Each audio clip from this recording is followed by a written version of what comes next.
1 जानेवारीला काही जणांनी प्रत्यक्ष भीमा कोरेगावला भेट देऊन अभिवादन केलं. काही जणांनी आपल्या घरात राहून भीमा कोरेगावला अभिवादन केलं. एक इतिहासाचे आपण साक्षीदार आहोत. आज आपण फुले शाहू आंबेडकरी मतदार म्हणून ओळखल्या जातो. 15 जानेवारीला महानगरपालिकेच्या निवडणुका आहेत. वंचित बहुजन आघाडीचे अनेक उमेदवार आहेत. प्रत्येक फुले शाहू आंबेडकरी मतदाराने आपल्याबरोबर एक मतदार अजून घेतला तर 2 मतदान होतात.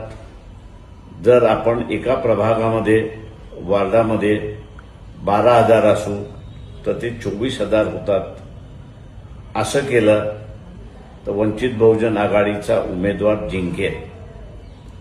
आपण ते कराल आणि वंचित बहुजन आघाडीच्या उमेदवाराला जिंकवाल ही आशा बाळगतो. जय भीम. नमस्कार.